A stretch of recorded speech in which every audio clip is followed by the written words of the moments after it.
Hello everybody, this is Tom Collihew. Welcome back to more wrestling news and rumours as we lead into Super Showdown and onwards to Elimination Chamber afterwards. Going to be covering a lot of Saudi Arabia stuff today and a little bit for SmackDown coming up. I'm going to start with Carmella versus Bayley, which will now be on Friday Night SmackDown. Originally, an email was sent out with a press release detailing that this match would happen on Super Showdown. However, that has since changed. Now, I am fully aware that women are wrestling on Saudi Arabia shows right now. I do believe they will be wrestling on this one. They don't want to go back, and that is in fact why they have the third event happening per year. However, from what I can tell, this match was moved away from that and sped up because they want to hurry up and get Naomi into the mix. Now, this was always the plan. It was going to be Carmella and then it was going to be Naomi following up. You can tell by the match that happened that Naomi was put over in a really big way.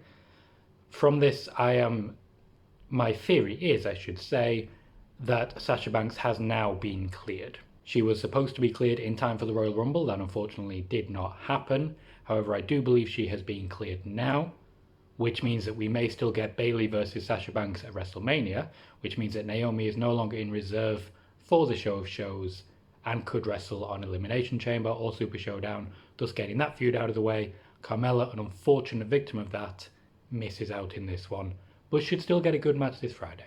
Speaking of women in Saudi Arabia, Natalya did wrestle last year against Lacey Evans at the Saudi Arabia show. However, I am being told that she is advocating herself for it one more time. Natalya has been very open about the fact that she does want to be wrestling in Saudi Arabia. She was the first name on the list for any Saudi Arabia event. They wanted her, she wanted to be there, so she wants to be on every one from here on out. All power to her. Sticking with Saudi Arabia for our last bit of news there, the gauntlet match for the Tuwaiq Trophy, or Tuwaiq Mountain Trophy as it's being billed, features a lot of people. AJ Styles has just returned from injury. He hasn't been cleared yet to my knowledge, but he should be by the event. Andrade will be 1 day removed from a suspension for a breach of the wellness policy. He'll be back. However, it's also worth pointing out that this may be the first time since a little bit of time off for Rusev that he renews hostilities with Lashley. I don't know if Lana will be at ringside. She introduced Lashley last time and then left. So we may see her at ringside. It's unlikely. Same can be said of Zelina Vega, of course. Rusev, to my knowledge, was not sent home because of a contract dispute. He was simply given some time off to clear his head, think about an offer.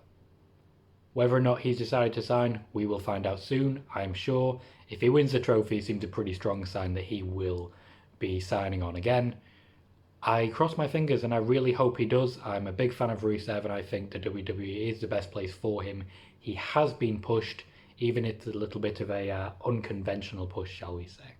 Moving on to other news, a little bit of an update on Cain Velasquez, who hasn't been seen but was expected to be in the Royal Rumble. He announced himself that he was going to be in the Royal Rumble to a number of media outlets on the BT launch bus. He did not end up being in the Royal Rumble because of a late pull. I've spoken quite a few times about a loss of faith that the company has had with Cain Velasquez. However, he is still signed to the WWE, he is still training and preparing, and he is expected to return to the company when he is ready to do so. They're keeping an eye on him, they're watching his development, and he is still under contract and likely to appear sooner rather than later. A brief update on two people, The Undertaker and John Cena, neither of which were booked for a match at WrestleMania. John Cena seems to have convinced the company that it's worth adding him after all, which, fair enough, a big name like John Cena should definitely be on a big card like WrestleMania. I have no issue with that. When it comes to The Undertaker, he was down for a match in Saudi Arabia, as I reported here. That match apparently fell through. Now, I'm not entirely sure who his opponent was supposed to be. It could be that it was Sting, as has been theorized. However, I'm not sure. The match was unavailable, so it is what it is.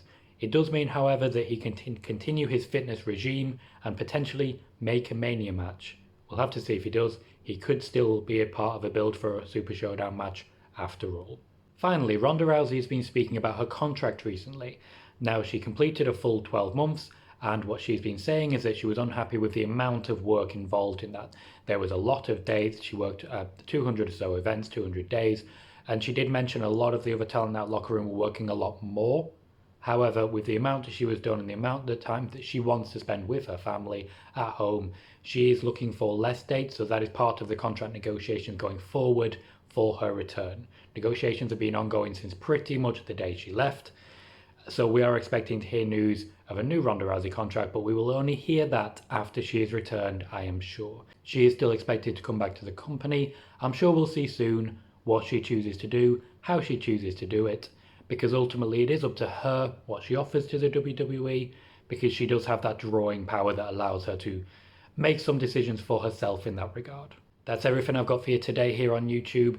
If you pop over to the Sportskeeda podcast, I do a full rundown of Raw news, a bit of SmackDown news, a bit of Fox news, including how Fox feel about the ratings at the moment, news such as that. I've been Tom Colahue. Thank you very much for watching.